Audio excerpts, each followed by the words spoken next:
বিবেক দিয়ে বোঝেন, দলীয়ভাবে নেবেন না। বিবেক দিয়ে আপনাকে বুঝতে হবে, আজ এ মুসলিম হিসাবে আপনাকে বোঝা লাগবে আপনার আমার অবস্থাটা কি, কি চান আপনি। একটু রাতের বেলায় যখন ঘুমাতে যাবেন বুকের মধ্যে হাত দিবেন, যদি আমার নিঃশ্বাস চলে যায়, যদি আপনার চোখ না খোলে সকাল বেলায়, তাহলে আপনার আমার অবস্থাটা কি। এত অহংকার, এত স্বপ্ন সব তো শেষ হয়ে যাবে, যাবে কি যাবে না? হ্যাঁ, জাগলে সকাল, না জাগলে কিন্তু পরকাল। পৃথিবীতে কেউ স্থায়ী হয় না, হোক না সে ফেরাউন কিবা নমরুদ। কেউ ভাবে চিরকাল রয় না, কেউ ভাবে চিরকাল রয় না। পৃথিবীতে কেউ স্থায়ী হয় না, চলে যায় সব ছেড়ে যেতে হয়।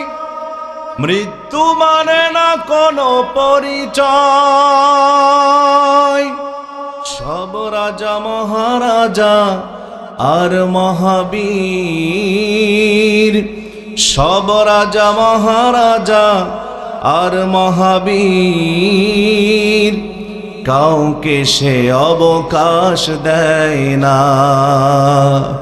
পৃথিবীতে কেউ স্থায়ী হয় না, হোক না সে ফেরাউন কিবা নমরুদ। কেউ ভাবে চিরকাল রয় না, কেউ ভাবে চিরকাল রয় না। আল্লাহ রাব্বুল আলামিন বলেন, যখন বান্দা তুমি কোনো বাতিল শক্তির সামনে দাঁড়ায় যাবে, ইসলাম বিরোধী শক্তির সামনে যখন দাঁড়ায় যাবে, বেশি বেশি করে আল্লাহু আকবার ধ্বনি দিয়ে দেবে, আমি রব্বুল আলামিন পৃথিবীর সব সফলতাগুলো বান্দা তোমাদের হাতে তুলে দেব। ইযা লাকিতুম ফিয়াতান ফাসবুতু ওয়াযকুরুল্লাহা কাসীরান লাআল্লাকুম তুফলিহুন। জোরে বলেন না আল্লাহু আকবার। আল্লাহ রাসূল সাল্লাল্লাহু আলাইহি সাল্লাম বলেন, বান্দা যত বেশি বেশি করে আল্লাহু আকবার ধ্বনি দিবে, কাল কিয়ামতের দিন হযরত বেলালের সাথে মহান রব্বুল আলামিন তার ঘাড়খানা উঁচু করে দিবে। কারণ হযরতে বেলাল দৈনিক 5 বার মসজিদের মিনার থেকে যে আওয়াজটা দিতেন, সেই আওয়াজের নাম কি? জোরে বলেন, সেই আওয়াজের নাম কি? তাহলে হযরত বেলালের সঙ্গে আপনার ঘাড়টা উঁচু হোক, আপনি চান কি চান না? তাহলে বেশি বেশি করে আল্লাহু আকবার ধ্বনি একটু আওয়াজ দিয়ে দেব। এই কর্মসূচি চলবে ততক্ষণ আমরা মোনাজাত করে বাড়ি না যাব, যতক্ষণ রাজি আছি না নাই। দেওয়া যাবে, দেওয়া যাবে। আল্লাহ কবুল করুন, জোরে বলি আমিন। সম্মানিত ভাইয়েরা আমার, বন্ধুরা আমার, কোনো ভূমিকা নয়, সরাসরি চলে যায় আলোচনার কাছে। তেলাওয়াত করেছি সূরা শূরার 13 নম্বর আয়াত। আল্লাহ রাব্বুল আলামিন আয়াতের মধ্যে কি জানাতে চান, কি মেসেজ দিয়েছেন, কি আমাদেরকে বোঝাতে চান, আমাদের জন্য কি মেসেজ আছে, কি শিক্ষা আছে, আমরা শুনবো। কিছু সময় একটু ধৈর্য ধারণ করে রাজি আসি না নাই? থাকলে লাভ না লস? জোরে বলতে হবে, লাভ না লস। আল্লাহ রাব্বুল আলামিন বলেন, شرع لكم من الدين ما وصى به نوحا والذي أوحينا إليك وما وصينا به إبراهيم وموسى وعيسى أن أقيموا الدين ولا تتفرقوا فيه। জোরে বলেন না আল্লাহু আকবার। ইলা আখিরিল আয়াত। আল্লাহ তাআলা বলেন, আমি মূসা, আমি নূহ আলাইহিস সালামের শরীয়তের মধ্যে যে নিয়ম কানুন বিধিবিধান হুকুম দিয়েছিলাম, সেই একই হুকুম আমি আল্লাহ ইব্রাহিম আলাইহিস সালামের শরীয়তের মধ্যে দান করেছিলাম। সেই একই নির্দেশনা, সেই একই হুকুম আমি আল্লাহ রাব্বুল আলামিন নির্দেশনা আমি দান করেছিলাম মূসা আলাইহিস সালামের শরীয়তে সেই এক নির্দেশনা আমি আল্লাহ দান করেছিলাম ঈসা আলাইহিস সালামের শরীয়তের মধ্যে। ওই একই কথা, একই নির্দেশনা, একই হুকুম নীতি নির্ধারণ আমি আপনার উপরে নাজিল করলাম নবী হে। ওয়াওহাইনা ইলাইক, জোরে কন্না আল্লাহু আকবার। সেই নির্দেশনাটা এবার কি, সেই নিয়ম কানুন কি, সেই হুকুম এখন কি? আল্লাহ রাব্বুল আলামিন আয়াতের পরে বলতেছেন আন আকিমুদ্দিন ওয়ালা তাতাফাররাকু ফি। আল্লাহর এই জমিনে আল্লাহর দ্বীন কায়েম করতে হবে, এ ব্যাপারে কোনো মত পার্থক্য করা যাবে? জোরে বলতে হবে যাবে। কোনো দলাদলি করা যাবে? কোনো তর্ক বিতর্ক করা যাবে? কোনো তর্ক বিতর্ক চলবে না আল্লাহর জমিনে আল্লাহর দ্বীন কায়েমের ব্যাপারে।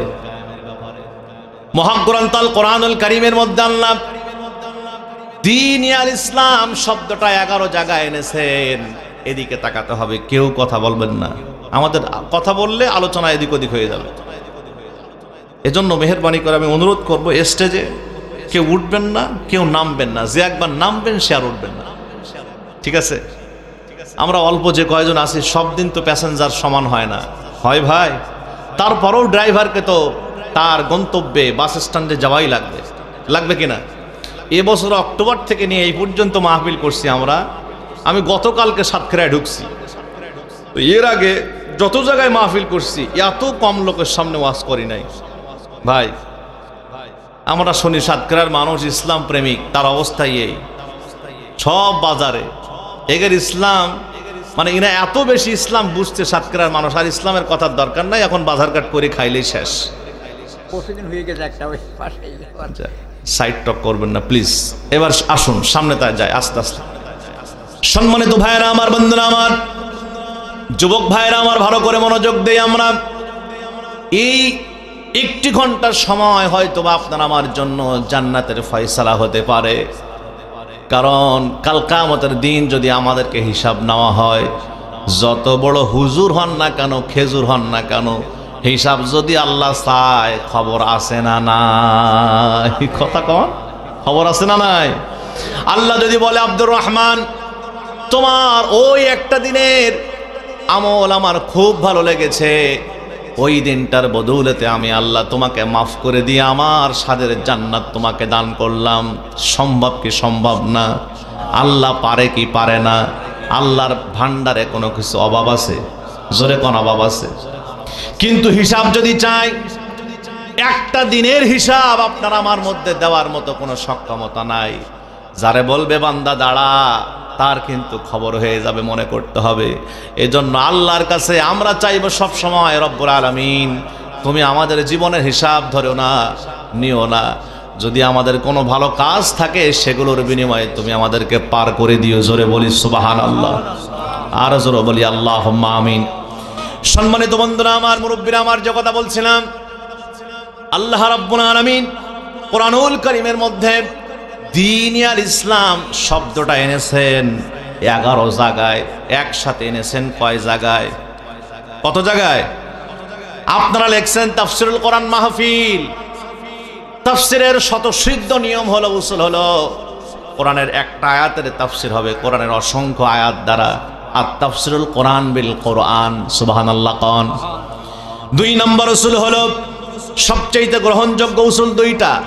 2 নম্বর তাফসিরের স্বতঃসিদ্ধ নিয়ম হলো, কোরআনুল কারীমের একটি আয়াতের তাফসির হবে, আল্লাহ রাব্বুল আলামিনের কোরআনুল কারীমের একটি আয়াতের ব্যাখ্যা হবে নবীজির জীবন থেকে অসংখ্য মুখনিসৃত বাণী হাদিস দ্বারা। সুবহানাল্লাহ বলেন। চেষ্টা করব আমরা এই 2টা নীতিকে সামনে রেখে আলোচনা করার, যাতে করে আমরা যেন হিদায়াতের নিয়তে হিদায়াতের কথাগুলো শুনে এখান থেকে হেদায়েত পাই। হেদায়েতমূলক আলোচনা শুনে যেন আমরা হেদায়েত নিয়ে বাড়িতে যেতে পারি। আমি এবং আপনারা সবাই আল্লাহ তৌফিক দান করুন। জোরে বলি আমিন, আর জোরে বলি আল্লাহুম্মা আমিন।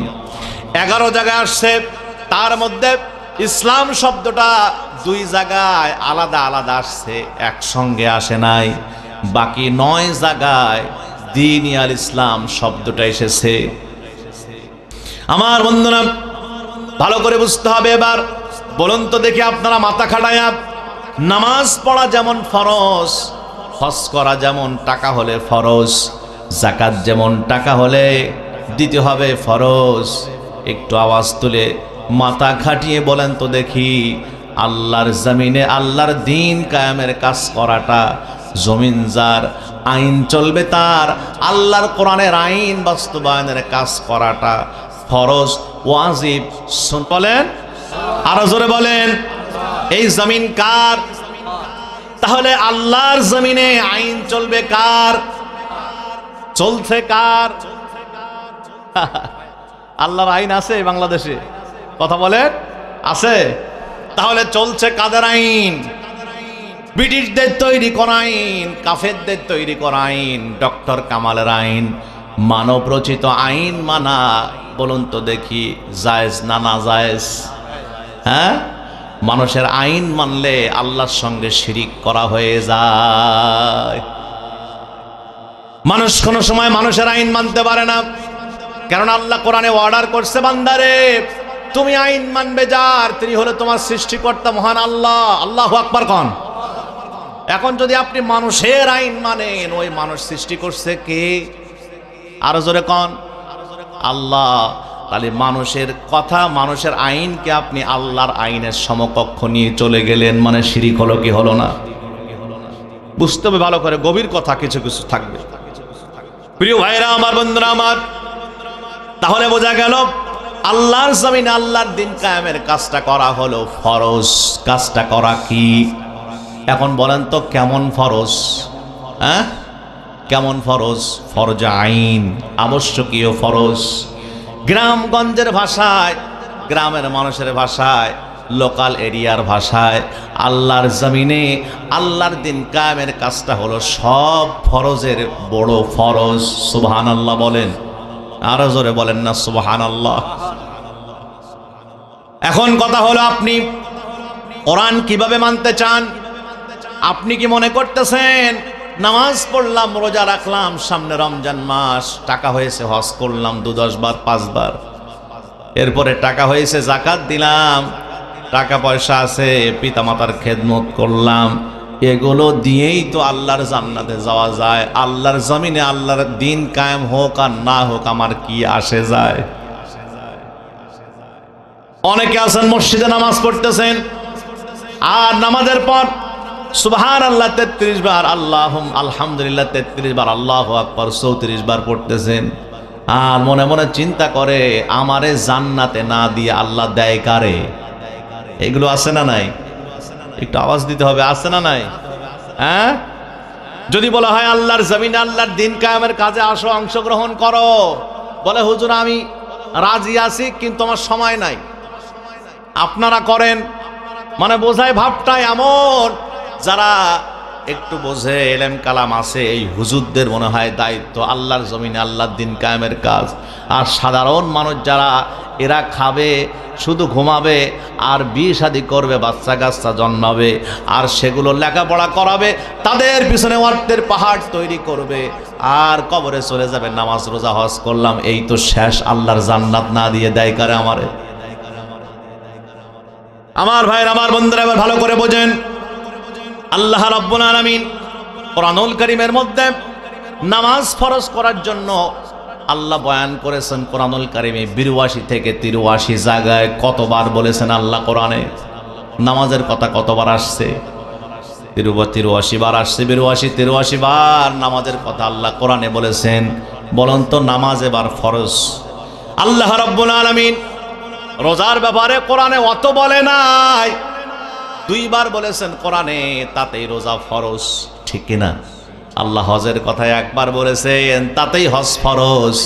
এবার বলুন তো দেখি, নামাজ, রোজা, হজ, যাকাত, এগুলোর পাশাপাশি আল্লাহ রব্বুল আলামিন আল্লাহর জমিনে আল্লাহর দিন কায়েমের কাজে অংশগ্রহণ করা, জমিন যার, আইন চলবে তার, আল্লাহর দিন কায়েমের কথা কোরআনুল কারীমে ডিরেক্ট, ইনডিরেক্ট, অর্থাৎ সরাসরি, আবার গোপনীয়ভাবে, অ্যাঙ্গেলে অ্যাঙ্গেলে কোরআনে আল্লাহ বলেছেন প্রায় 252 জায়গায়। জোরে কোন কয় জায়গায়?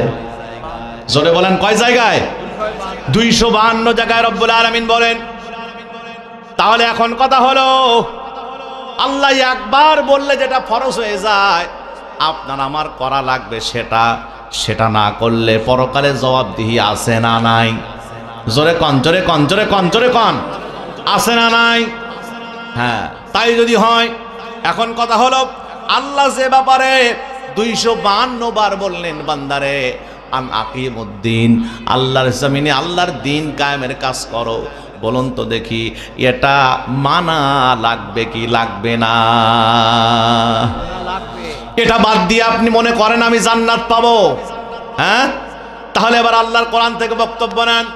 আপনি যদি মনে করেন আমার জন্য যা সুবিধা আমি কোরআন থেকে ওইগুলো মানব, যা আমার জন্য অসুবিধা আমি কোরআনের ওই কথাগুলো মানব না, যেই কথাগুলো মানলে আমার পকেট ভারী হয়, কোরআনের যেই কথাগুলো মানলে আমাকে মানুষ সালাম দেয়, স্যালুট করে, আমরা শুধু সেই কথাগুলো মানব, যেই কথাগুলো মানলে আমার কখনো জেল জরিমানার ভয় নাই, আমরা সেইগুলো মানব।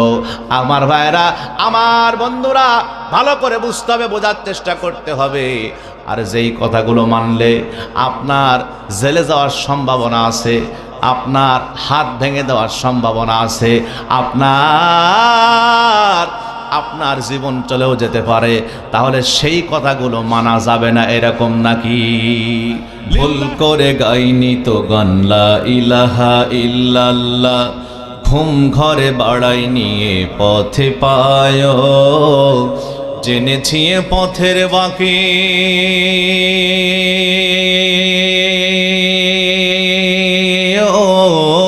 জেনেছি পথের বাঁকে হাজার প্রাণের খুন ঝরেছে, এ পথে চলতে গিয়ে কত না পাথর খায়ে, শহীদের রক্ত বে যুগ যুগ ধরে ভিজবে গা লা ইলাহা, আর জোরে লা ইলাহা। হামজার বুক হিন্দায় চিরে কলিজা ছিঁড়ে খায়, খাবাবের কত রক্ত চুষেছে জ্বলন্ত কয়লায়, হামজার বুক হিন্দায় চিরে কলিজা ছিঁড়ে খায়, খাবাবের কত রক্ত চুষেছে জ্বলন্ত কয়লায়। এ পথে সফেদ কাফন হাজার হাজার শহীদ আছে, এ পথে হাত হারানো পা হারানো গাজী আছে ও, এ পথে সফেদ কাফন হাজার হাজার শহীদ আছে, এ পথে হাত হারানো পা হারানো গাজী আছে ও। শহীদের বুকের মাঝে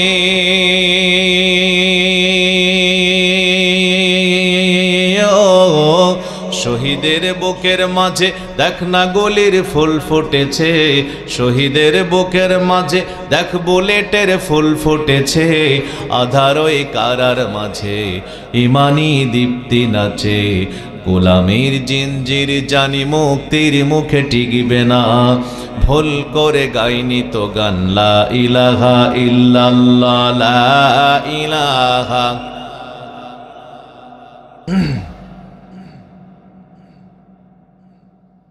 লা ইলাহা, আর জোরে লা ইলাহা, লা ইলাহা ইল্লাল্লাহু মুহাম্মাদুর রাসূলুল্লাহ সাল্লাল্লাহু। আগে যে পরিবেশটা ছিল ওই পরিবেশে একটু বসা যাবে না? একটু মেহরবানি করে সবাই বসে যায়। সম্মানিত ভাইরা আমার, যে কথা বলতেছিলাম, আমরা মনে করতেছি মনে হয় কোরআনের যেইগুলো ভালো লাগবে সেইগুলো আমাদের মানব আমরা, যেগুলো মানলে কোনো ভয় নাই, যেগুলো মানলে আপনার অর্থ ব্যয় হয় না, অর্থ কোরবান করা লাগে না, জীবন কোরবান করা লাগে না, জেল খাটা লাগে না, জরিমানা করা দেওয়া লাগে না, ওই জিনিসগুলো আমরা মানতে চাই না। আর যেগুলো সহজ, মানতে জেল নাই, জরিমানা নাই, কিছু নাই। সমাজের কিছু লোক আছে যেদিকে পানি পড়ে ওদিকে ছাতা ধরে, আসে না নাই? জোরে আওয়াজ দেন একটু, আসে না নাই?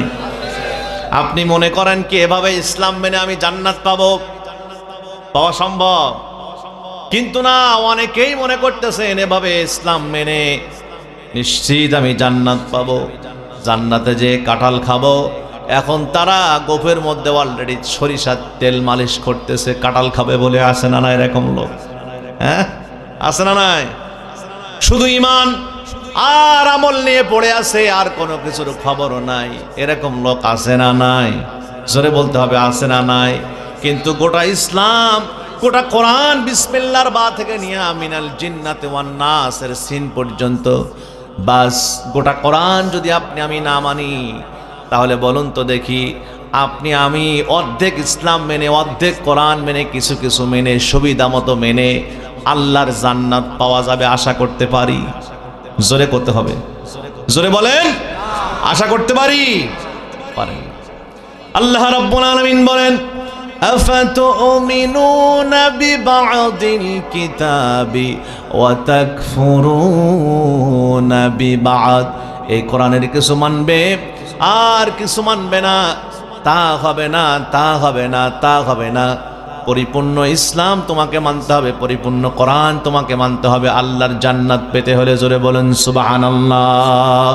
আল্লাহ তাআলার বক্তব্য কোরআনের এক জায়গায় বলেন, ইয়া আইয়ুহাল্লাযীনা আমানু দুখুলু ফিস-সিলমি কাফা ওয়া লা তাত্তাবিউ খুতুওয়াতিশ শাইতান ইন্নাহু লাকুম আদুউম মুবিন।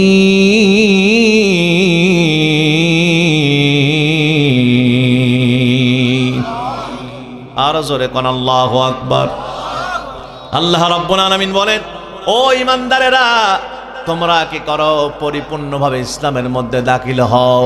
কিছু মানবে আর কিছু মানবে না, এভাবে কিন্তু ঈমানদার হওয়া যায় না। এভাবে তুমি জান্নাত পাবে না, পাবে না, পাবে না। কারণ সুবিধাবাদ জিন্দাবাদে মুমিন হওয়া যাবে না, ঠিক না? কোরআনের কিছু আয়াত মানবে আর কিছু তুমি মানবে না। কোরআনের কিছু আয়াত মানবে আর কিছু তুমি মানবে না। সুবিধাবাদ জিন্দাবাদে মুমিন হওয়া যাবে না। সুবিধাবাদ জিন্দাবাদে মুমিন হওয়া যাবে না। সম্পূর্ণ কোরআনী সংবিধান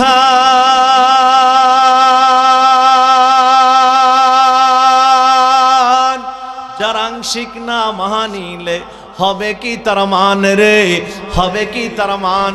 সিঙ্গেল হক মুসলমান হলে, সিঙ্গেল হক মুসলমান হলে চলবে না। সুবিধাবাদ জিন্দাবাদে মুমিন হওয়া যাবে না। সুবিধাবাদ জিন্দাবাদে মুমিন হওয়া যাবে না। জোরে বলুন ঠিক কিনা? আল্লাহ রাব্বুল আলামিনের হাবিব বিশ্ব নবী জনাবে মুহাম্মদ রাসূলুল্লাহ সাল্লাল্লাহু আলাইহি ওয়াসাল্লাম তিনি বলেন, নবীজির থেকে একটা হাদিস নেন দলিল হিসাবে, আরও বুঝতে আপনার আমার জন্য সুবিধা হবে আপনার আমার কি কি কাজ করা আজকে দরকার। যেই আলোচনা আমরা ধরেছি, আল্লাহর জমিনে আল্লাহর দ্বীন কায়েমের কাজ আপনার করা লাগবে কি লাগবে না আপনি বুঝতে পারবেন। নবীজি আমার বলেন, আল্লাহর হাবিব বলেন, তাফতারিকু উম্মতি আলা সালাসাতি ওয়া সাবঈনা মিল্লাতান কুল্লুহুম ফিন্নার ইল্লা ওয়াহিদা। আমার উম্মতে মুহাম্মাদি, আখিরি নবীর উম্মত মুহাম্মাদি যারা শেষ জামানা, এরা ভাগ হয়ে যাবে ৭৩টা দলে। কয় দল? জোরে কোন কয় দল? ৭৩ দলে ভাগ হবে। তার মধ্যে নবীজি বলেছেন একটি দল আল্লাহর জান্নাতি হবে। কয় দল? আচ্ছা বলেন তো, এখানে আমরা যারা আছি এক দলে থাকবো না ৭২ দলে থাকতে চাই? কয় দলে? কয় দলে? কয় দলে? হ্যাঁ, জান্নাতের আশা কেউ ছাড়তে চায় না। আমরা একটা জিনিস ভালো করে জানি, জান্নাত যদি আপনি আমি দুনিয়া থেকে হাসিল করতে পারি তাহলে আপনার আমার জীবন সফল। তাছাড়া এই জীবনের কোনো ৪ পয়সা দাম আল্লাহর দরবারে আছে? আরো জোরে কোন আছে? আমার নবীজি সেই কথা বলেন, বান্দারে ৭৩ দলের মধ্যে এক দল হবে জান্নাতি, জান্নাতি, জান্নাতি। সাহাবারা জিজ্ঞেস করলেন, ইয়া রাসূলুল্লাহ, ইয়া হাবিবাল্লাহ, যে একটি দল আল্লাহর জান্নাতি হবে ওই দলটিকে কে বা কারা, তাদের জীবন চরিত্র কেমন। নবীজি আমার বলেন, মা আনা আলাইহি ওয়া আসহাবি, যেই একটি দল আল্লাহর জান্নাতি হবে, ওই দলের চরিত্র হলো, ওই দলের আদর্শ হলো আমি বিশ্বনবী সাল্লাল্লাহু আলাইহি সাল্লামের জীবন আদর্শ, আমার সাহাবা আজমাইনদের জীবন আদর্শ যারা ফলো করবে, ওই একটি দল হলো আল্লাহর জান্নাতি। সুবহানাল্লাহ কোন, আর জোরে বলেন না সুবহানাল্লাহ। এবার আসুন, আমার নবী শুধু মসজিদের মধ্যে নামাজ পড়ছেন, হজ করছেন, যাকাত দিছেন, রাতের বেলায় তাহাজ্জুদের নামাজ পড়ছেন, আর এর বাহিরে আর কোনো কাজ করে নাই। হ্যাঁ, আল্লাহর জমিনে আল্লাহর দিন কায়েম, ইসলাম কায়েম, কোরআনের রাজ কায়েমের জন্য চেষ্টা করেছে কি করে নাই? আলেম ওলামা যারা আছেন তারা একটু সাক্ষী দেন, করেছে কি করে নাই? আমার নবীজি রাতের বেলায় দাঁড়ায়া দাঁড়ায়া এত দীর্ঘ সেজদা দিয়েছেন, তাহাজ্জুদের নামাজ পড়েছেন। মা আয়েশা মাঝে মাঝে চিম দিতেন, ঠিক আছে না মারা গেছে। নবীজি যখন নড়াচড়া করতেন, মা আয়েশা বলতেন না এখনো ঠিক আছে। সুবহানাল্লাহ কোন। ওই নবীজি আমার সকালবেলায়, সকাল হতে না হতে আবার এক হাতে কোরআন আর এক হাতে তরবারি হাতে নিয়ে অন্যায়ের বিরুদ্ধে প্রতিবাদ করেছেন, যে আল্লাহর জমিনে আল্লাহর দিন কায়েম চলবে, আল্লাহর কোরআনের রাজ কায়েম চলবে, কোরআনের আইন চলবে। এ জায়গায় কারো আইন আমরা মানি না, মানব না। জোরে কোন ঠিক কিনা? ভাইরা আমার, বন্ধুরা আমার, সংক্ষিপ্ত আকারে একটা উদাহরণ দেয়, জাস্ট ফর এক্সাম্পল। মনোযোগ আছে আপনাদের? আলোচনাকে চলবে আজকে কতক্ষণ? সারা রাত। এলাকার লোক পাইছেন তো, সারা রাত না? আমার বন্ধুরা, আমার মুরব্বীরা, ও যুবক ভাইরা, তোমরা কে কি করো আমি জানি না, কারণ স্টুডেন্ট লাইফ থেকে আমি বাহিরে থাকতাম, অনেককে আমি চিনি না, যদিও এই শহরে আমার বাড়ি, এই এলাকাতে বাড়ি। অনেকে এখানে আওয়ামী লীগের ভাইরা থাকতে পারেন, আলহামদুলিল্লাহ, কোনো কথা নাই। বিএনপির ভাইরা থাকতে পারেন, আলহামদুলিল্লাহ, কোনো কথা নাই। আমার জামাত ইসলামের ভাইরা থাকতে পারেন, কোনো কথা নাই। চরমনার ভাইরা থাকতে পারেন, আলহামদুলিল্লাহ। তাবলিগ জামাতের ভাইরা থাকতে পারেন, মাশাআল্লাহ। সবাই থাকেন, কোনো সমস্যা নাই। আমার কথাগুলো যদি কোরআন হাদিস দিয়ে বলি, আপনাকে শোনা লাগবে, মানা লাগবে। কোরআন হাদিসের বাহিরে বললে মানার দরকার নাই। কথা ক্লিয়ার? কথা ক্লিয়ার? আমার বন্ধুরা বলেন তো দেখি, এই কোরআন নাজিল হয়েছে শুধু জামাত ইসলামের জন্য? এ কোরআন নাজিল হয়েছে তাবলিগ জামাতের জন্য? এ কোরআন নাজিল হয়েছে খেলাফত ইসলাম যারা করে ওদের জন্য? এ কোরআন নাজিল হয়েছে হেফাজত ইসলামের জন্য? এ কোরআন হেফাজতের জন্য নাজিল হয় নাই, জামাত ইসলামের জন্য নাজিল হয় নাই, চরমনার জন্য নাজিল হয় নাই, তাবলিগ জামাতের ভাইদের জন্য নাজিল হয় নাই। কোরআন নাজিল হয়েছে গোটা পৃথিবীর মানুষের মুক্তির জন্য। জোরে বলুন ঠিক কিনা? আরো জোরে চিৎকার দিয়ে বলেন ঠিক কিনা? ভাইরা আমার, বন্ধুরা আমার, আসুন তাহলে যে কথা বলতেছিলাম, এখন আপনার আমার কাজ হলো, আমার রাসূল যেই কাজ করেছেন, রাসূল বলছে আমার জীবন আদর্শ, আমার সাহাবাদের জীবন আদর্শ যদি তুমি ফলো করতে পারো, তাহলেই তুমি একটি দল হয়ে একটি দলের মধ্যে ইনক্লুড হতে পারবে, যেই দল হবে আল্লাহর জান্নাতি। জান্নাত চাই কি চাই না? কারা কারা চান হাত তুলে দেখান। আল্লাহ কবুল করুন, জোরে বলি আমিন। জান্নাতে একা আমি যাব না কো ভাই, তোমাকেও জান্নাতি দলে নিতে চাই। একা একা যে মজা আছে জান্নাতে ভাই। আচ্ছা, আওয়ামী লীগের ভাইদের জান্নাতে নিবেন না আপনারা? বিএনপির ভাইদের জান্নাতে নিবেন না আপনারা? তাবলিগ জামাতের ভাইদের জান্নাতে নিবেন না আপনারা? সবাইকে নিতে হবে, তা না হলে মজা নাই। যদি আপনি একা একা যান, কি বলবেন, কার সাথে কি করবেন, ঘুরে ঘুরে কি লাভ কি জান্নাতে একা একা যে?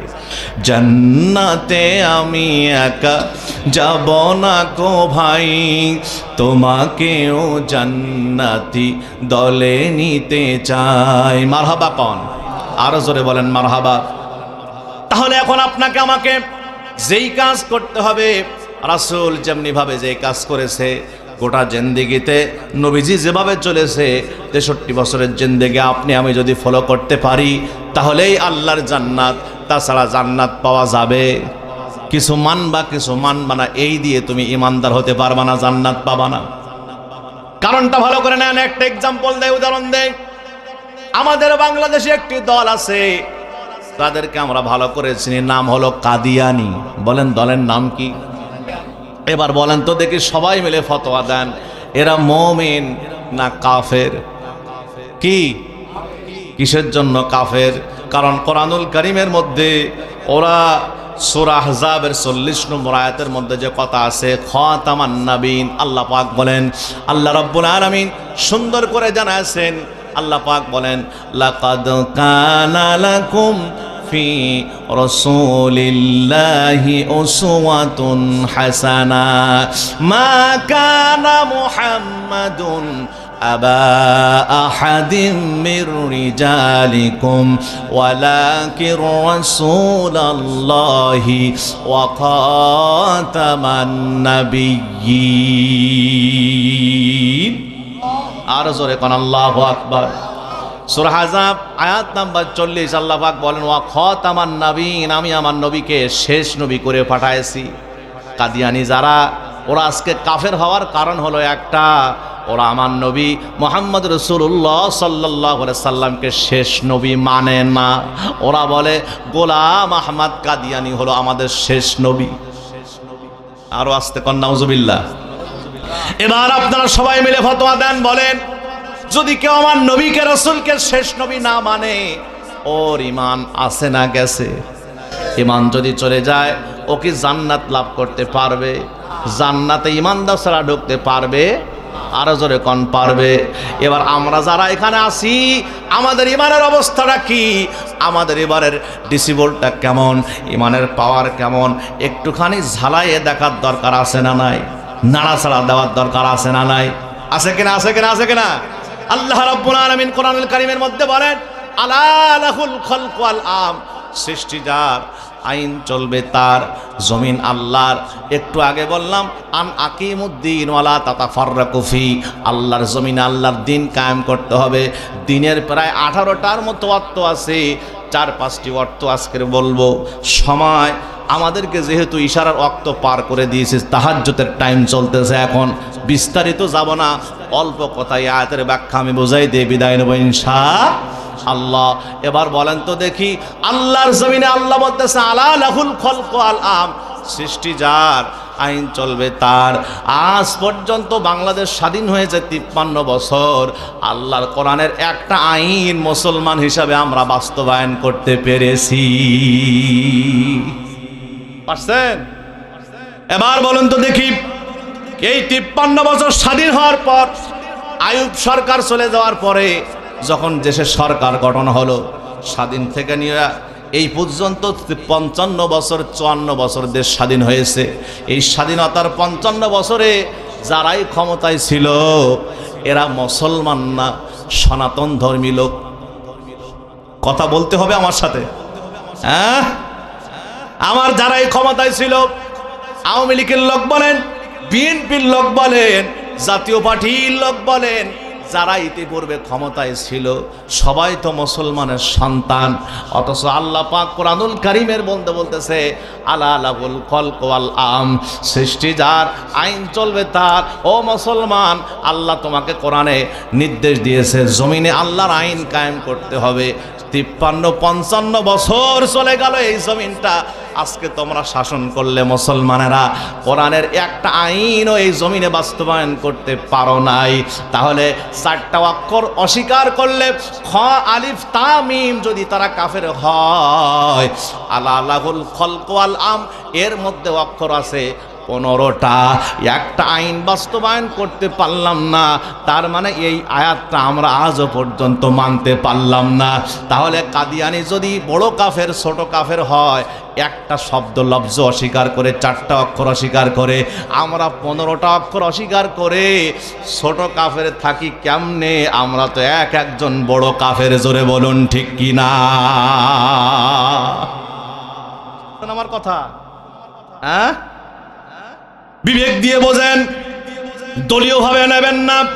বিবেক দিয়ে আপনাকে বুঝতে হবে, আজ এ মুসলিম হিসাবে আপনাকে বোঝা লাগবে আপনার আমার অবস্থাটা কি, কি চান আপনি।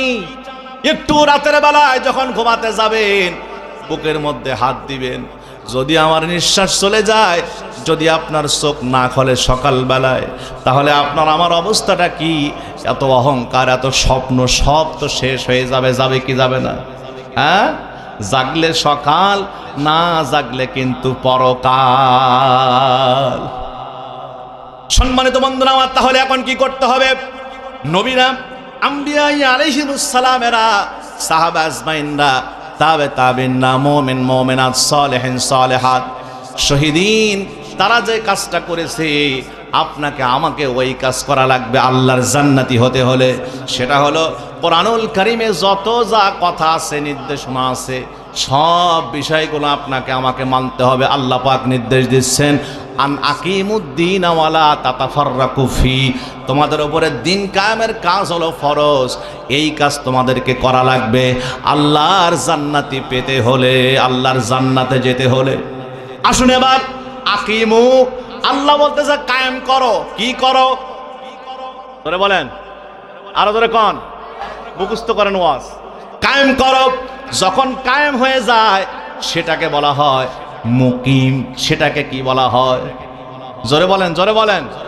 যখন কায়েম হয়ে যায়, এই যে এটা ফালানো কায়েম হয় নাই, যখন আমি কায়েম করে দিলাম, এটাকে বলা হয় মুকিম। কি বলা হয়? মুকিম। বলেন তো দেখি, বাংলাদেশে আমরা ৯৫% মুসলমানের বাংলাদেশ, আজও পর্যন্ত কোরআনের আইন মুকিম অবস্থায় আছে না মুসাফির অবস্থায় আছে? জোরে বলে, মুকিম না মুসাফির? আজ পর্যন্ত মুকিম অবস্থায় নাই, কায়েম হয় নাই। তাহলে আপনার আমার অবস্থাটা কি? মুকিম করতে গেলে, দিন কায়েম করতে গেলে, আল্লাহর জমিনে আল্লাহর দিন প্রতিষ্ঠা করতে গেলে, এটা কিন্তু সহজ কাজ নয়। দিন প্রতিষ্ঠার কাজ দুইভাবে করা যায়। কয়ভাবে? জোরে বলেন, কয়ভাবে? আপনারা তো কিসসা কাহিনী শোনালো, একটু তাফসীর করতেছি, শুনবেন না? শুনতে রাজি আছেন? কাহিনীও আছে, ভিতরে তো যাইতে দেবেন, একটু ভিতরেটা ঢুকতে দেবেন আমাকে। বন্ধুরা আমার, মুরব্বীরা আমার, দিন কায়েমের কাজ দুইভাবে করা যায়। একটা হলো ইকামাতে দিন, আর একটা হলো খেদমাতে দিন। এই মসজিদের ইমাম সাহেব যিনি আছেন, ইনি এনাকে আপনারা খুব ভালোবাসেন, মহব্বত করেন, দেখলেই সালাম দেন। হঠাৎ করে চলতে যে মেন রোডে উঠছে, কিছুদের সামনে চলে গেছে সকালবেলায়, পিছন দিক থেকে ট্রাক এসে ধাক্কা দিয়ে ফেলায় দিয়েছে। ইমাম সাহেব, উদাহরণ দেওয়ার জন্য বলতেছি, রক্তাক্ত ৭-৮ জন যুবক যারা ইমামের পেছনে নামাজ পড়ে, ওনারা চলে গেলেন, যে দেখতেছে মাথা থেকে ব্লিডিং হচ্ছে, রক্ত মুছে দিলেন পানি দিয়ে, নাড়ি ভুড়িগুলো বের হয়ে গেছে পেট ছিদ্র হয়ে, আবার ঢুকাই দিয়া সুন্দর করে একটা গিট দিয়ে দিলেন, একটা কাপড় দিয়ে। এই যে কাজটা করলেন ৭-৮ জন যুবক, এই কাজটার নাম হলো খেদমতে দিন। কি দিন? হ্যাঁ, বুঝাচ্ছি আপনাদেরকে, এক্সাম্পল দিয়ে, উদাহরণ দিয়ে। আবার ৭-৮ জন যুবক কিছুক্ষণ পর সেখানে হাজির, এক ইমামের পিছনে নামাজ পড়ে, যে বলতেছে, কি ব্যাপার ইমাম সাহেবের কি অবস্থা, এভাবে রাখলে তো হবে না, ডাক্তারের কাছে ফোন লাগাও। ডাক্তারকে ফোন দিছে, ডাক্তার বলতেছে, ঠিক আছে, আমি আমার চেম্বারে আসছি, তোমরা তাড়াতাড়ি ইমাম সাহেবকে আমার কাছে আনো। ইমাম সাহেবকে নিয়ে যাওয়া হলো। নেওয়ার পর ডাক্তার বলতেছে, যে পরিমাণ শরীর থেকে ব্লিডিং হয়েছে, তাতে করে প্রায় 5 ব্যাগের মতো রক্ত লাগবে। কত ব্যাগ? ওই ৭-৮ জন যুবক, পরের যুবকেরা, তারা বলতেছে, ঠিক আছে স্যার, যা দরকার 5 ব্যাগ কেন, যদি 10 ব্যাগও লাগে, আমরা যুবকরা আছি, ইমাম সাহেবকে খুব আমরা মহব্বত করি, আমরা এই 5 ব্যাগ রক্ত দিব। ঠিক আছে, টাকাও কিন্তু লাগবে। কত লাগবে? ট্রিটমেন্ট দিয়ে সুস্থ করতে হলে প্রায় সপ্তাহখানেক লাগবে, আর প্রায় 50,000 টাকা লাগবে। কত টাকা? জোরে বলেন, জোরে বলেন, কত টাকা? সমস্যা নাই, আপনি ভালো ট্রিটমেন্ট দেন, হায়ার ট্রিটমেন্ট আপনাকে দেওয়া লাগবে, টাকা যা লাগে আমরা আছি। আমাদের খুব মহব্বতের ভালোবাসার মানুষ হলো ইমাম সাহেব। ইমাম সাহেবকে তারা টাকা দিল, ইমাম সাহেবকে তারা রক্ত দিল। 1 সপ্তাহ পর ইমাম সাহেব আবার ফজরের নামাজে এসে সূরা নাবা সুন্দর করে তেলাওয়াত করতেছে, মনের মাধুরী মিশাইয়া। ইমাম সাহেব আগের জায়গায় আবার প্রতিষ্ঠিত হলো কি হলো না? পরের যেই 7 জন যুবক যেই কাজটা করেছে, টাকা দিয়েছে, অর্থ দিয়েছে, রক্ত দিয়েছে, যা চাইছে তাই দিছে। এই কাজটা হলো ইকামাতে দিনের কাজ। কিসের কাজ? খেদমতে দিনের কাজ সবাই পারে, মোছামুছি সবাই পারে, সবাই ট্রিটমেন্ট দিতে পারে, এই কাজটা প্রাথমিক ট্রিটমেন্ট যেটা। কিন্তু ইকামাতে দিনের কাজ করতে হলে আপনাকে হাত দেওয়া লাগতে পারে, আপনাকে জেল হতে পারে, আপনার জরিমানা হতে পারে, আপনার অর্থদণ্ড হতে পারে, ইভেন এমনকি আপনার জীবনও চলে গেলেও যেতে পারে। জোরে বলেন ঠিক কিনা? এখন কথা হলো, আপনি আমি সিদ্ধান্ত নেওয়া লাগবে। এখান থেকে আজকে আপনাকে আমাকে, এখান থেকে আজকে আপনাকে আমাকে ডিসিশন নেওয়া লাগবে। ইকামাতে দিনের কাজ সবাই পারে, কিন্তু খেদমতে দিনের কাজ সবাই পারে। ইকামাতে দিনের কাজ করতে হলে এই কঠিন কঠিন আপনার স্তরগুলো পাড়ি দিতে হবে। দিতে রাজি আছি আমরা যারা, হাত তুলে আল্লাহকে দেখাই একটু তারা তারা। লিল্লাহে তাকবীর। সবাই রাজি আছেন? রাজি আছেন? আল্লাহ কবুল করুন। জোরে বলি আমিন, আর জোরে বলি আল্লাহুম্মা আমিন। আমার বন্ধুরা, এবার আসুন একটু দিনের ব্যাখ্যা নিয়ে নেই। দিন শব্দের প্রায় 18টার মতো ব্যাখ্যা আছে, তার মধ্যে আমি 6টা 7টা অর্থ আজকে বলবো। যেহেতু মানুষও কম, লোক বেশি না হলে আমাদের ওয়াজ করতে ভালো লাগে না, সত্যি কথা।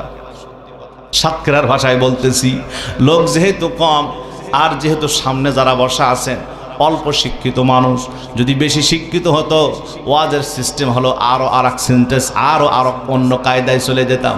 বন্ধুরা আমার, সহজ কায়দায় বলছি। দিন শব্দের প্রায় 18টার মতো অর্থ, তার মধ্যে 1 নাম্বার অর্থ হলো, এটা হলো কোরআনের তাফসীর। কোনো আজে বাজে কথা নয়, চিল্লাচিল্লি নয়। আপনারা আমাকে আনছেন কোরআনের তাফসীর শোনার জন্য, তাফসীর শুনতে রাজি আছেন না নাই? আর একবার জবান দেওয়া লাগবে। আছেন আছেন আছেন আছেন? কতক্ষণ থাকবেন? কতক্ষণ? আল্লাহ কবুল করুন। জোরে বলে আমিন। দিন শব্দের এবার 1 নাম্বার অর্থ হলো, দিন মানে হলো পরকাল। দিন মানে কি? জোরে বলেন, আরো জোরে কন। দিন মানে হলো পরকাল।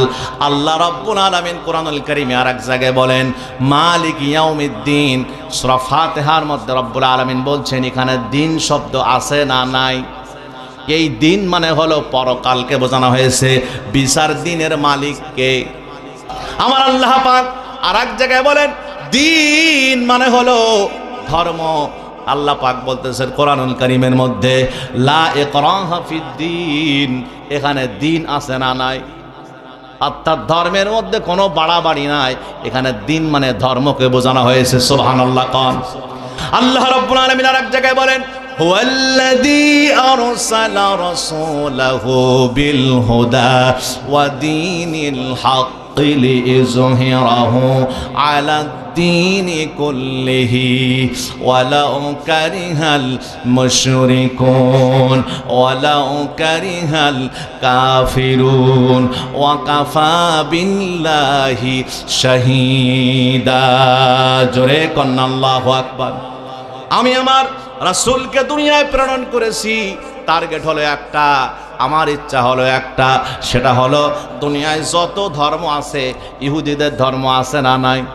খ্রিস্টানদের ধর্ম আছে না নাই? অসংখ্য ধর্ম আছে এই দুনিয়ায়। বৌদ্ধদের ধর্ম আছে, অসংখ্য ধর্ম আছে এই দুনিয়ায়। সব ধর্মের উপরে আমার ধর্ম ইসলামকে বিজয়ী করা। সুবহানাল্লাহ। কোন এখানে দিন মানে হলো ইসলাম ধর্ম। সুবহানাল্লাহ। কোন এরপরে 3 নাম্বার, দিন মানে হলো আইন, দিন মানে হলো বিধিবিধান, দিন মানে হলো নিয়ম কানুন। আল্লাহ রাব্বুল আলামিন কোরআনুল কারীমের মধ্যে সূরা নূরের আয়াত নাম্বার 2 আল্লাহ পাক বলেন, ভালো করে শোনেন, আয-যানিয়াতু ওয়াজ-যানি ফাজলিদু কুল্লা ওয়াহিদিম মিনহুমা মিয়াতা জালদাতিন ওয়ালা তাআখুযুকুম বিহিমা রাআফাতুন ফি দীনিল্লাহ। জোরে কন্না আল্লাহু আকবার। এখানে দিন শব্দ আছে না নাই? ফি দীনিল্লাহ, আল্লাহর দিনের মধ্যে যেটা আছে, আছে না নাই? আল্লাহ পাক বলেন জেনাকারী নরনারী যদি ওরা অবিবাহিত হয়, নারী পুরুষ যদি জিনা করে তাহলে ওর সাজা হলো 100 বেতের বাড়ি। কত 100 বেতের বাড়ি? জোরে কোন কতটা বেতের বাড়ি?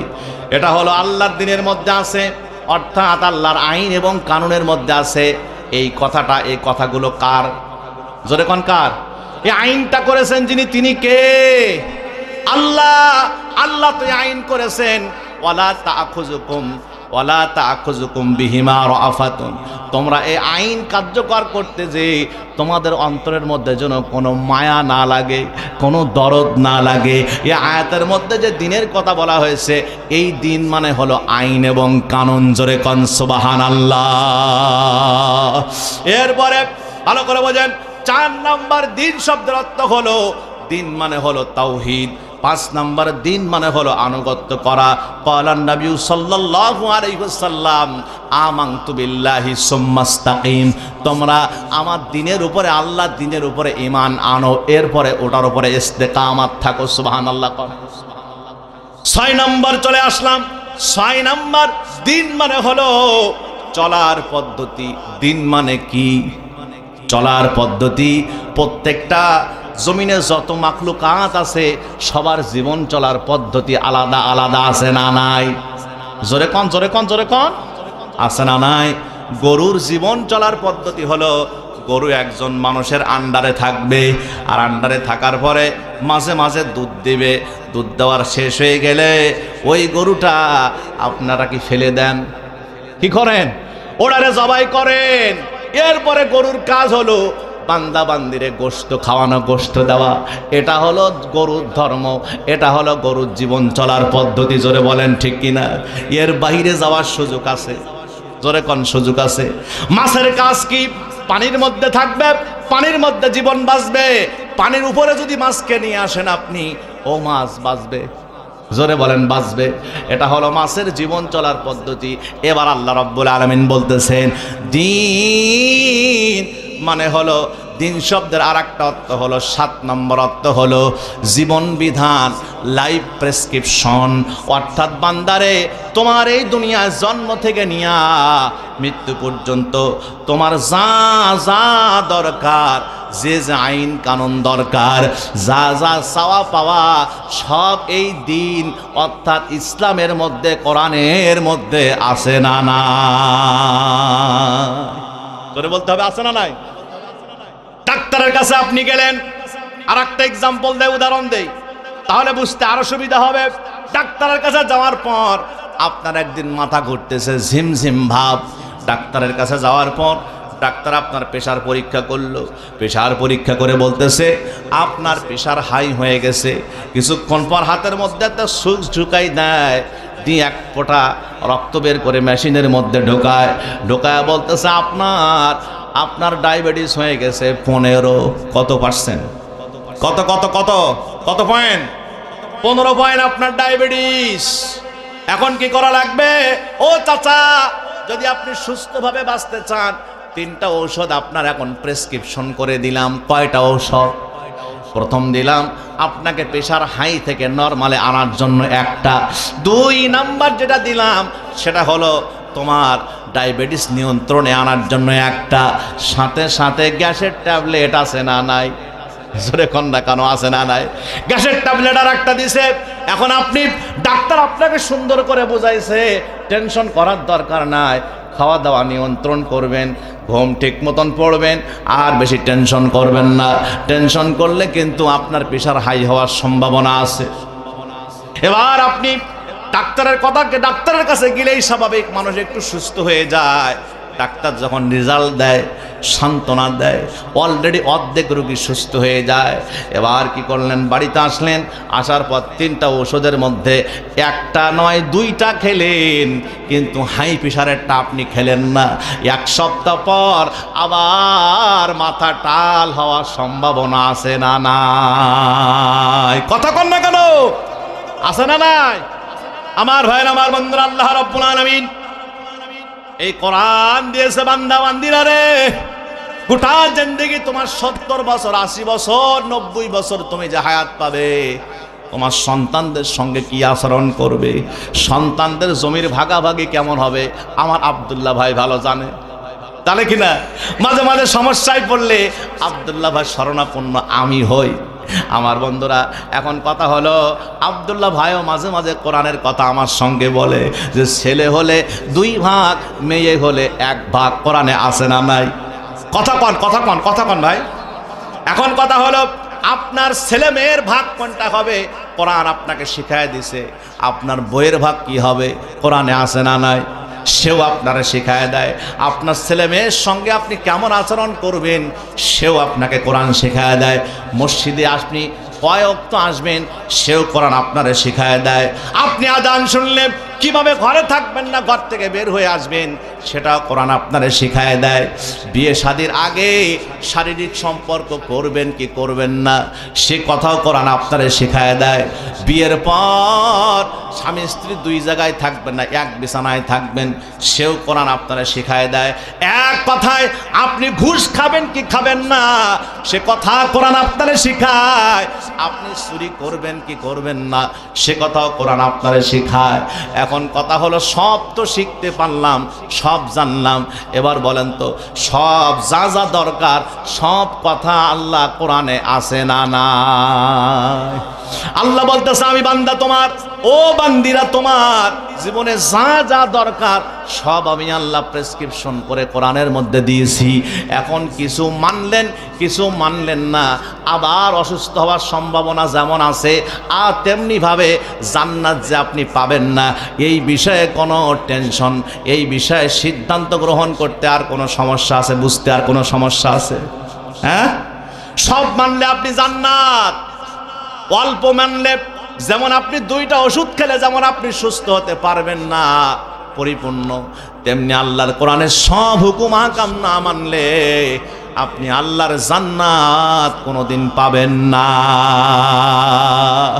প্রত্যেকটা নবী আম্বিয়া আলাইহিমুস সালাম যারা ছিলেন সবার ডিউটি ছিল একটাই, সেটা হলো আল্লাহ রাব্বুল আলামিন বলতেছেন এবার তাহলে 7 নাম্বার যে কথা বলেছি দিন মানে হলো লাইফ প্রেসক্রিপশন। আল্লাহ রাব্বুল আলামিন বলেন সূরা মাইদা আয়াত নাম্বার 3, আল ইয়াউমা আকমালতু লাকুম দীনাকুম ওয়া আতমামতু আলাইকুম নি'মাতি ওয়া রাদিতু লাকুমুল ইসলাম দীনা।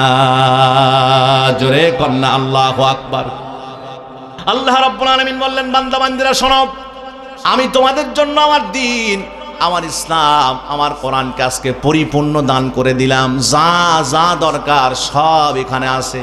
এই দিন প্রতিষ্ঠা করার জন্যে নবী আম্বিয়া আলাইহিমুস সালামরা যেমন জীবনের ঝুঁকি নিয়েছেন, সাহাবারাও তেমনিভাবে জীবনের ঝুঁকি নিয়েছেন। আপনাকে আমাকেও এই জমিনে আল্লাহর দিন প্রতিষ্ঠা করতে হলে, কোরআনের আইন প্রতিষ্ঠা করতে হলে, কোরআনের হুকুমাত, ইসলামের হুকুমাত প্রতিষ্ঠা করতে হলে আপনাকে আমাকে রিস্ক নেওয়া লাগবে, আপনাকে আমাকে জীবনের ঝুঁকি নেওয়া লাগবে। লাগবে কি লাগবে না? জোরে কোন লাগবে কি লাগবে না?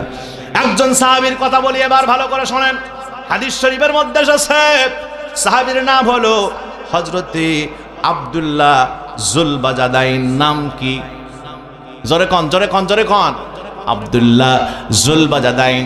ইসলাম কবুলের আগে এই সাহাবের নাম ছিল আব্দুল উজ্জা, মূর্তির গোলাম। কার গোলাম? জোরে বলেন কার গোলাম? মূর্তির গোলাম। উজ্জা, হবল, লাত, মানাত এগুলো সব উজ্জার, এগুলো সব মূর্তির নাম। কার নাম? কিসের নাম? মূর্তির নাম। এই সাহাবীর নাম ছিল আব্দুল উজ্জা, অর্থাৎ মূর্তির গোলাম। উজ্জা নামক মূর্তির গোলাম দাস। এই সাহাবীর কাছে ইসলামের দাওয়াত পৌঁছায় গেছে। দাওয়াত পৌঁছায় যাওয়ার পর এই সাহাবী মনে মনে বারবার সিদ্ধান্ত নেয়, বারবার টার্গেট নেয়। আমার মনে তো ভালো লাগে না, ইসলাম কবুল করতে খুব মনে চায়, কিন্তু বারবার চাচার কথা মনে ওঠে। চাচার আন্ডারে জীবনে সে লালিত পালিত হয়েছে। জন্মের আগে দুনিয়া থেকে আব্বা বিদায় নিয়েছে, মা ছাড়া দুনিয়াতে কেউ নাই। আব্বা যদি জন্মের আগে বিদায় নেয় ওর কি অর্থকড়ি বেশি থাকার কথা? কথা বলেন আপনারা? অর্থকড়ি বেশি হওয়ার কথা না। চাচা ভাতিজাকে লালন পালন করে, আব্দুল উজ্জারে লালন পালন করে চাচা। চাচার বাড়িতে খেয়ে লালিত পালিত হতে হতে অনেক সম্পত্তির মালিক এই আব্দুল উজ্জা ইতিমধ্যেই ফতে মক্কা হয়ে গেছে, মক্কা বিজয় হয়ে গেছে, এখনো পর্যন্ত ইসলাম গ্রহণ করার সাহস পাই নাই, কিন্তু মনের মধ্যে অনেক দিন থেকে আশা। এবার ফতে মক্কার পর আব্দুল উজ্জা চিন্তা করতেছে না, আর দেরি করা যায় না, আর দেরি করা সম্ভব না, চাচার কাছে বলতেই হবে। মুখ ফুটে একদিন বলে ফেলেছে, চাচা আমার বহুদিনের স্বপ্ন, আমি ইসলামটা কবুল করতে চাই, মুহাম্মাদের ইসলাম আমার বড়ই ভালো লাগে। চাচা বলতেছ, আব্দুল্লাহ রে, আব্দুল উজ্জা, তোমার মনের মধ্যে কি সত্যি এ কথা আগে থেকেছে তুমি ইসলাম কবুল করবে? বলে হ্যাঁ চাচা, আমি ইসলাম কবুল করতে চাই। বলে তাই যদি করতে চাও তাহলে আমার পক্ষ থেকে যে সম্পদ তোমার কাছে আছে, তোমার তো বাপের কিছু নাই, বাপ তোমার আগেই মারা গেছে, যখন দুনিয়া আসার আগে মারা গেছে, যা আছে সব হলো আমার, আমার সম্পত্তি থেকে তুমি সম্পদ বানাইছো, তাই যদি হয় মুহাম্মাদের ধর্ম যদি গ্রহণ করো, ইসলাম যদি কবুল করো, সব সম্পত্তি আমাকে ফেরাই দেওয়া লাগবে। বলে চাচা আমি তাতেও রাজি আছি, কিন্তু আমি মুহাম্মাদের ইসলাম গ্রহণ করতে চাই। জোরে বলুন সুবহানাল্লাহ, আরো জোরে বলেন সুবহানাল্লাহ। এবার চাচা বলতেছে, ঠিক আছে তাহলে সব লকারের চাবি দাও। সম্পত্তির লকারের চাবিগুলো সব সাতারাতে তুলে দিছে। ওদের চাচা আপনি কি ইসলাম কবুল করবেন না? বলে একবারের জন্য আর বলবা না এই কথা। তাহলে শুনে নেন চাচা, আমি আর বহুদিন আপনার ভয়ে ভয়ে ছিলাম, গোপনে ইসলাম কবুল করবেন মনে হয় আমি ভেবেছিলাম, আপনিও, কিন্তু সেটা যখন করলেন না, তাহলে শুনে নেন আমি ইসলাম কবুল করলাম। আশহাদু আল্লা ইলাহা ইল্লাল্লাহু ওয়া আশহাদু আন্না মুহাম্মাদান আবদুহু ওয়া রাসূলুহু সাল্লাল্লাহু, আর জোরে কন্যা কান সাল্লাল্লাহু। প্রিয় ভাইরা আমার, বন্ধুরা আমার, এই সাহাবী রাসূলের কাছে যাওয়ার আগে ইসলাম কবুল করে নিয়েছেন। চাচা বলতেছ, আব্দুল উজ্জা তোমার গায়ে যে পরনে কাপড়টা আছে ওটা খোলো, ওটাও খুলে দিয়েছে চাচার কাছে। এবার বলতেছ, আব্দুল উজ্জা তোমার পরনে যে কাপড়টা আছে এটাও তো আমার টাকায় কেনা, এটাও খুলে দাও। ওটাও খুলে দিলেন কাঁদতে কাঁদতে। এক হাত দিয়ে চোখটা বন্ধ করে আর এক হাত দিয়ে লজ্জাস্থান ঢেকে নিয়ে এক দৌড়ে বাড়িতে চলে গেছে মায়ের কাছে। মা মা করে ডাক দেয়। মা ঘর থেকে বের হয়ে এসে তাকায় দেখে আব্দুল উজ্জার অবস্থা হলো এই, উলঙ্গ অবস্থায় ভরা সম্মত একটা ছেলে, যুবক ছেলে, তার অবস্থা দেখে মা সহ্য করতে পারে নাই। মা বলতেছে, আমার সন্তান আব্দুল উজ্জা রে, কি হয়েছে তোমার? বলতেছে, আম্মা জান ইসলাম কবুল করতে চেয়েছি বলে, মুহাম্মদ সাল্লাল্লাহু আলাইহি সাল্লামের ধর্ম গ্রহণ করেছি বলে আজকে চাচা আমার পরনের কাপড় পর্যন্ত খুলে নিয়েছে, যা ছিল সব নিয়ে নিয়েছে। গো আম্মা জান কিছুই নাই আমার কাছে, মা তুমি একটা কিছু দাও, আমি আমার লজ্জাস্থানটা ঢেকে যেন নবীজির দরবারে যেতে পারি। সঙ্গে সঙ্গে মা একটা কম্বল বের করে দিয়েছে। ওই কম্বলটা দুই টুকরা করে আব্দুল উজ্জা এক টুকরা দিয়ে শরীরটা ঢেকেছে, আর এক টুকরা দিয়া লজ্জাস্থানটা ঢেকেছে। আমার ভাইরা মনোযোগ দান, মনোযোগ সহকারে শোনেন। ইসলাম কখনো কার্পেট বিছানো নয়। জান্নাত পেতে হলে আপনি মনে করেন ফুল বিছানো রাস্তা দিয়ে আমি জান্নাতের মধ্যে যাব, এমনটা সম্ভব নয়। জান্নাত পেতে হলে জান্নাতের চতুর্পাশে হলো কাঁটা, চতুর্পাশে কাঁটার বেড়া দেওয়া আছে। ওই জান্নাত যদি আপনি পেতে চান, আপনাকে ওই কাঁটা শরীরের মধ্যে বিদায়া, ওই কাঁটা শরীরের মধ্যে লাগায়া রক্তাক্ত হয়ে তারপরে আল্লাহর জান্নাতে যেতে হবে, ঠিক কিনা? সম্মানিত ভাইরা আমার, বন্ধুরা আমার, ভালো করে বুঝলেন, এই আল্লাহর জমিনে আল্লাহর দিন কায়েমের জন্য, ইসলাম প্রতিষ্ঠার জন্য কি পরিমাণ জীবনের ঝুঁকি নিয়েছে নবী এবং আম্বিয়া আলাইহিমুস সালাম, সাহাবারা। এবার আব্দুল উজ্জা আল্লাহ নবী সাল্লাল্লাহু আলাইহি সাল্লামের দরবারের দিকে পাগল পারা হয়ে মদিনার দিকে রওনা হয়েছেন। ইতিমধ্যেই ফতে মক্কা হয়ে গেছে, মক্কা বিজয় হয়ে গেছে। নবীজি মদিনার মসজিদে নববীতে আছেন। ফজরের নামাজ পড় নবীজি যখন বের হন, আব্দুল উজ্জা সামনে দাঁড়ায় আছে, নবীজির সামনে একেবারে মেইন গেটে দাঁড়ায় আছে। আব্দুল উজ্জাকে দেখে আলোচনা আমার বললেন, ও আল্লাহর গোলাম, উস্কো খুস্কো চুল, চেহারার মধ্যে কোনো মলিনতা, চেহারার মধ্যে কোনো সৌন্দর্য নাই, ধোলা মলিন চেহারা। একটা গায়ের মধ্যে একটা কাপড় দেওয়া, লজ্জাস্থানে একটা কাপড় দেওয়া। তুমি কোথা থেকে এসেছো আল্লাহর বান্দা? বলছে আমি মক্কা থেকে এসেছি, আমার নাম হলো আব্দুল উজ্জা। ঠিক আছে, তোমার নাম আব্দুল উজ্জা, আমার কাছে তুমি কি চাও গো? বলো আব্দুল উজ্জা। বলে ইয়া রাসূলুল্লাহ, ইয়া হাবিবাল্লাহ, আমি আপনার হাতে হাত রেখে ইসলাম কবুল করতে চাই। হাত ইয়াদাক ও বায়ুনাক। নবীজি আমার সঙ্গে সঙ্গে হাতখানা বাড়ায়া দিলেন। দেওয়ার পরে আব্দুল উজ্জা নবীজির হাতে হাত রেখে ইসলাম কবুল পড়ে নিলেন। সঙ্গে সঙ্গে আবার বললেন আশহাদু আল্লাহ ইলাহা ইল্লাল্লাহু ওয়া আশহাদু আন্না মুহাম্মাদান আবদুহু ওয়া রাসূলুহু সাল্লাল্লাহু, আর জোরে কন্যা কেন সাল্লাল্লাহু আলাইহি ওয়াসাল্লাম। তিনটা জায়গায় তিনটা নিয়ামত পাওয়ার পরে যারা নিয়ামতের শুকরিয়া করে না, আল্লাহর হাবিব সাল্লাল্লাহু আলাইহি সাল্লাম বলেন ওরা দুনিয়া থেকে ধ্বংস হয়ে যাক। জিবরাইলও বলেন ওরা ধ্বংস হোক, আল্লাহ রাসূলও বলেন ওরা ধ্বংস হয়ে যাক। তার মধ্যে একটা নিয়ামত হলো যখন বান্দা নবীজির নাম শোনে, নাম শোনার পরে দুরূদ পাঠায় না। জিবরিল আমিন বলেন আল্লাহুম্মা তখন জিবরিল আমিন দোয়া করেন ইয়া রাসূলুল্লাহ, ইয়া হাবিবাল্লাহ, ওই লোকটা ধ্বংস হয়ে যাক, ওর জীবন শেষ হয়ে যাক। নবীজি আমার বলেন আল্লাহুম্মা রব্বানা তাকাব্বালনা, আমিও দোয়া করি আল্লাহ কবুল এবং মঞ্জুর করে নিক। তাহলে নবীর নাম শুনলে জোরে আওয়াজ করে বলা যাবে কি যাবে না? সাল্লাল্লাহু, আর জোরে কোন সাল্লাল্লাহু। আর দুইটা নিয়ামত বাকি আছে, আলোচনার শেষে আপনারা মনে করে যদি দেন তাহলে আজকে বলবো, নাই তো আজকে বলা সম্ভব নয়। রাত প্রায় 12:30টার কাছাকাছি চলে গেছে। চলুন এবার সামনে আগায়। আব্দুল উজ্জা বলতেছে ইয়া রাসূলুল্লাহ, ইয়া হাবিবাল্লাহ, ইসলাম কবুল করার জন্য আমি আজকে ঘর ছাড়া বাড়ি ছাড়া সব ছাড়া, আব্বা চাচা যা ছিল সব আমার কাছ থেকে সেনা নিয়েছে। ইয়া রাসূলুল্লাহ, কোথায় যাব, কোথায় থাকবো, আমার তো কিছু নাই। আল্লাহ নবী সাল্লাল্লাহু আলাইহি সাল্লাম বলেন ও সাহাবীরা আমার, তোমরা সবাই মিলে আব্দুল উজ্জাকে নিয়া আহলে সুফফার সদস্য বানাই দিলাম। 70 জনের মধ্যে একজন হবে আব্দুল উজ্জা আজকে। তবে ও আব্দুল উজ্জা, ইসলাম যেহেতু কবুল করেছো, তোমার নাম আর উজ্জা থাকবে না, আব্দুল উজ্জা থাকবে না, নতুন নাম আমি তোমার দিতে চাই। তোমার নাম হলো আজকে থেকে আব্দুল্লাহ, আল্লাহর গোলাম বান্দা। জোরে বলেন সুবহানাল্লাহ। আর আমি তোমাকে মাঝে মাঝে ভালোবেসে আর একটা নামে ডাকবো, সেটা হলো আব্দুল্লাহ জুলবাজাদাইন, মানে দুই কম্বলের অধিকারী।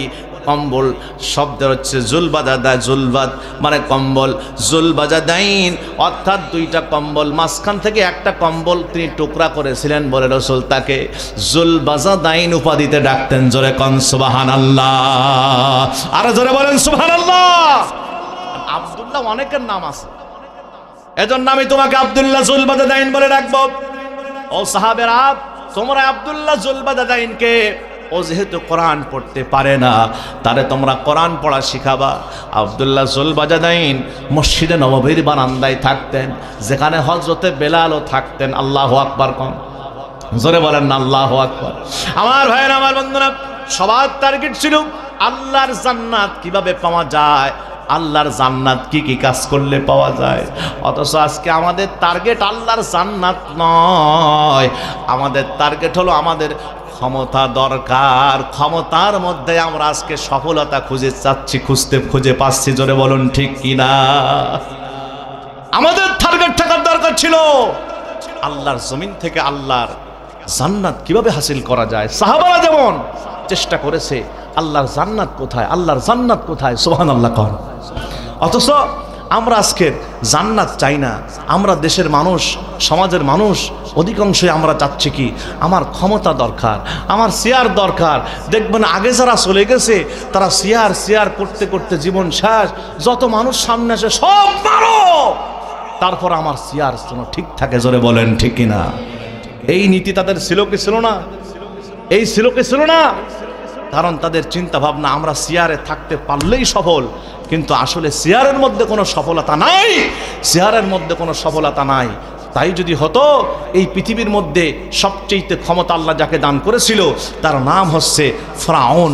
বলুন তো সফল না ব্যর্থ? আরো আস্তে কন, আরো আস্তে কন। আমিরুল মুমিনিন হযরত ওমর ফারুক রাদিয়াল্লাহু তাআলা আনহুকে সুলবাদের দাইনের কথাও দেখ মনে রাখবেন, ঠিক আছে? হ্যাঁ, মনে আছে, মনে আছে?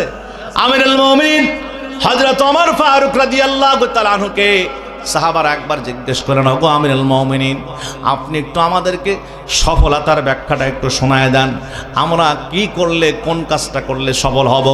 আমিরুল মুমিনিন বলতেছে, অদ্য পৃথিবীর শাসনকর্তা ছিলেন হযরত আমিরুল মুমিনিন ওমর ফারুক রাদিয়াল্লাহু তাআলা আনহু। আপনার আমার মতো ছোট্ট একটা দেশ নয়, একটা ছোট্ট বিশাল বিশ্ব মানচিত্রের মধ্যে আপনি যদি বাংলাদেশ খুঁজতে চান তাহলে আগে দেখতে হবে ভারত কোথায় আছে, ঠিক কিনা? হ্যাঁ, আমরা যখন ইউনিভার্সিটিতে ভর্তি হওয়ার আগে আগে যখন কোচিংয়ে ছিলাম, স্যারেরা আমাদেরকে টেকনিক শেখাইতো, কিছু শর্টকাট টেকনিক শিখাইতো। যদি বলা হয় ভাই বাবু রে বিশ্ব মানচিত্র তোমার সামনে দিয়া, হঠাৎ করে যদি বলা হয় বাংলাদেশ কই দেখাও, ছোট্ট একটা রক্তের ফোঁটার মতো বাংলাদেশ খুঁজে পাবেন না, ও ছাতা, ঠিক কিনা? দেখতে হলে আপনাকে কি করতে হবে? ভারত বড় করে লেখা আছে, ভারতের ওখানে যাবা, নিচের দিকে টান মারবা, বাংলাদেশ ছোট্ট ফোঁটার মতো খুঁজে পাবা, রক্ত ফোঁটার মতো। এইভাবে শর্ট টেকনিক আমাদেরকে শেখাতো। এই ছোট্ট বাংলাদেশের মালিক হওয়ার জন্য, ছোট্ট বাংলাদেশটারে শাসন করার জন্য, ছোট্ট বাংলাদেশের ক্ষমতা আসার জন্য কত কত কি নাটক, কত কি নোবেল আমরা দেখলাম ইতিপূর্বে, জোরে বলুন ঠিক কিনা? হযরত ওমর ফারুক অর্ধ দুনিয়ার প্রেসিডেন্ট ছিলেন, নেতা ছিলেন। সেই নেতার মুখের বক্তব্য নেন রাসূলের একজন জলিলে কদর সাহাবী হযরত ওমর। তিনি বলেন, মান ইতাজ্জা বিমাকানিহি ফালয়ানজুর ইলা ফিরআউন ওয়া মান ইতাজ্জা বিমালিহি ফালয়ানজুর ইলা কারুন ওয়া মান ইতাজ্জা বিনাসাবিহি ফালয়ানজুর ইলা আবি লাহাব ইন্নামাল ইজ্জাতু বিত্তাকওয়া। জোরে কন্না আল্লাহু আকবার। ও দুনিয়ার মানুষেরা, ও নবীর সাহাবারা, ভালো করে শোনো। ক্ষমতার মধ্যে যদি সফলতা হতো, ক্ষমতার মাঝে যদি সব কিছু হতো, তাহলে তোমরা তাকাও ফিরআউনের দিকে। ফিরআউনকে আল্লাহ এত ক্ষমতা দান করেছিল, অহংকারের ঠেলায় ক্ষমতার বলে একবার বলে ফেলেছে আমি তোমাদের রব।